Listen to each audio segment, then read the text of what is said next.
قصة بدأت بوطنية وانتهت بحركة كيد مش عادية.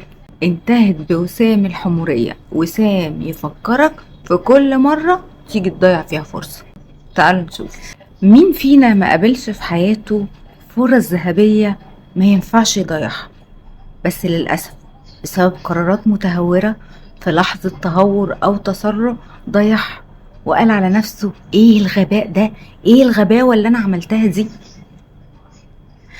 طب انت عمرك قابلت اشخاص في حياتك من كتر ما هم ضيعوا فرص ما ينفعش تضيع كان نفسك تديهم وسام الغباوة؟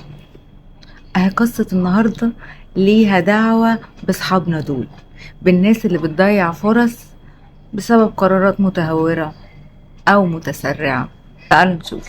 سنة 1898 راح الامبراطور الالماني جليوم الثاني هو ومراته زوجته الامبراطورة يزوروا دمشق، وهناك وهم بقى بيزوروا ويطوفوا في شوارع دمشق اعجبت الامبراطورة بحمار ابيض هناك، فطلبت من الوالي انه يمنحها الحمار ده هدية تبقى تذكار من دمشق ترجع بيه بلادها.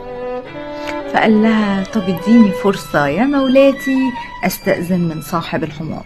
فراح الوالي عشان يستأذن من صاحب الحمار اللي هو اسمه أبو الخير أغا، يطلب منه الحمار يهديه للإمبراطورة زوجة الإمبراطور. بس أبو الخير رفض. ليه يا أبو الخير؟ ده حمار. أصل أبو الخير ما كانش بيحب في حياته قد الحمار ده وقد حفيده حسني، فرفض. يجيبه كده الوالي، يجيله كده يجيله كده، يجيبها له يمين يجيبها له شمال، رافض رفض تاني. ليه يا ابو الخير ما تكسفناش من على الالمان؟ قال له لا مش هينفع. قال له طب هشتريه منك، برضه رفض. قال له جرى ايه بقى يا ابو الخير؟ قال له بص يا افندي، انا عندي 6 خيول اقدر اديهم كلهم هديه للامبراطور الا الحمار الابيض. يعني انت يا ابو الخير هتضحي ب6 خيول ورافض تديها الحمار؟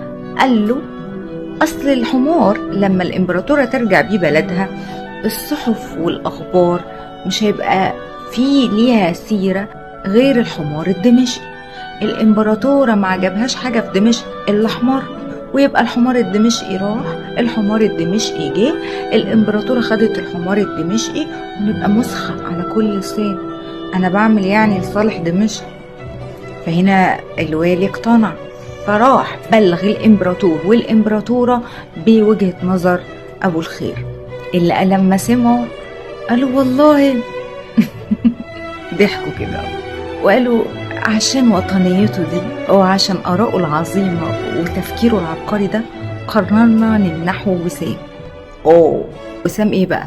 وسام الحمار.